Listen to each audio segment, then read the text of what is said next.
বাঁকড়ার পঞ্চায়েতে ধুন্ধুমার, তৃণমূলের দুই গোষ্ঠীর মধ্যে সংঘর্ষ। একে অপরের দিকে আঙ্গুল তুলছে ঘাসফুলের দুই শিবির। ২৬-এর আগে আরও এক জায়গায় শাসকের সংসারে অশান্তি।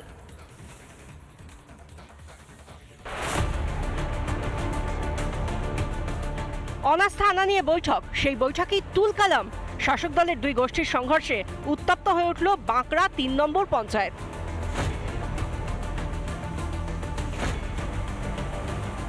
অভিযোগ, প্রাক্তন পঞ্চায়েত প্রধান ও বর্তমান পঞ্চায়েত প্রধান এলাকায় দুর্নীতি করছে।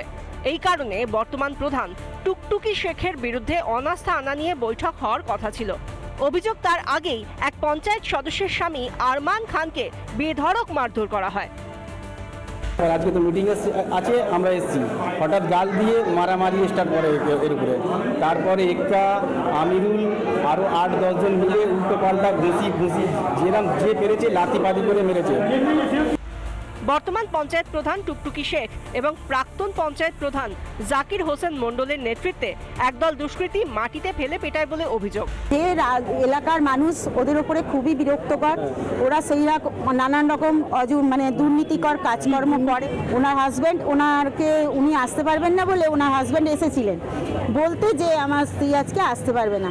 ওনাকে ওই মুহূর্তে রাস্তায় পেয়ে গিয়ে ওনাকে রাস্তায় ফেলে এরকমভাবে মেরেছে। ওনার তো এখন অবস্থা খুব খারাপ। মিটিংয়ে তাদেরকে ডাকা হয়েছে, সব সদস্যরা এসছে।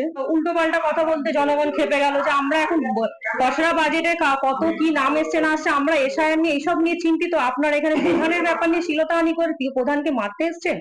এই উল্টো পাল্টা বলতে তারা তখন খেপে গেল, খেপতে একটু উল্টো পাল্টা হয়ে গেল। মনে হয় যে এটা একদমই কাম্য নয়।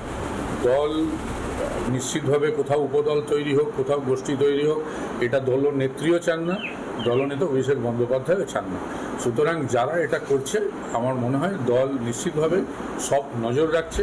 ২৬-এর আগে জেলায় জেলায় শাসকের ঘরে কোন্দল। দলনেত্রীর নির্দেশকে কার্যত তুড়ি মেরে উড়িয়ে দিচ্ছেন শাসক দলের ছোট থেকে বড় নেতারা।